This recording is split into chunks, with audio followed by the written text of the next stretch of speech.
Hello viewers, সবাইকে স্বাগতম। যারা জন্ম নিবন্ধন সংশোধনের জন্য অনলাইন আবেদন বা অনলাইন অ্যাপ্লিকেশন করেছেন, তারা কিভাবে তাদের জন্ম নিবন্ধন সংশোধন হয়েছে কিনা সেটি যাচাই করবেন।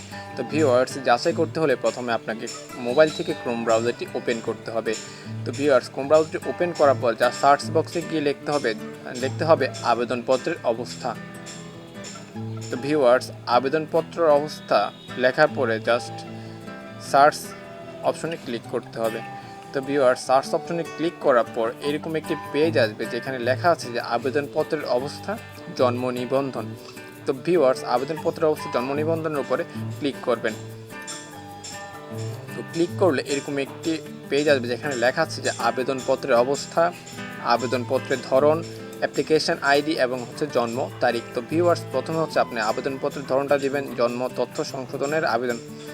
ভিউয়ার্স, আমারটা জন্ম তথ্য সংশোধনের আবেদন এবং নিচে আছে যে অ্যাপ্লিকেশন আইডি। তো ভিউয়ার্স, আপনার মোবাইলে যে মেসেজ আকারে অ্যাপ্লিকেশন আইডিটি এসেছে, তো ভিউয়ার্স এখানে আপনার মোবাইলে অ্যাপ্লিকেশন আইডি যেটি এসেছে সেটি সুন্দর করে ইংরেজি অক্ষরে তো লিখে দেবেন। তো লিখে দেওয়ার পরে নিচে হলো জন্ম তারিখ।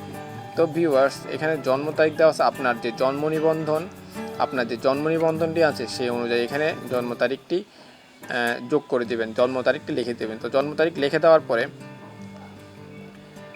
নিচে একটি অপশন আছে যে দেখুন। তো ভিউয়ার্স, দেখুন অপশনে ক্লিক করলে এখানে যে আছে যে নিচে দেখাচ্ছে যে আবেদনপত্রের অবস্থা, নাম ইংরেজিতে, পিতার নাম ইংরেজিতে, মাতার নাম ইংরেজিতে, এবং এগুলো দেখে নেবেন। দেখে নেওয়ার পর নিচে দেখবেন যে আবেদনপত্রের অবস্থা। তো ভিউয়ার্স, এখানে লেখা আছে যে কারেক্টেড।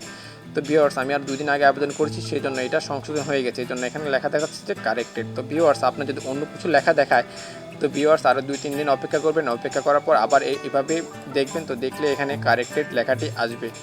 তো ভিউয়ার্স, আজ এই পর্যন্ত। যদি ভিডিওটি ভালো লাগে থাকে প্লিজ লাইক, সাবস্ক্রাইব করবেন এবং পাশে বেল আইকনটি ক্লিক করবেন এবং ভিডিওতে একটি লাইক দিয়ে যাবেন। তো ভিউয়ার্স, সবাইকে ধন্যবাদ।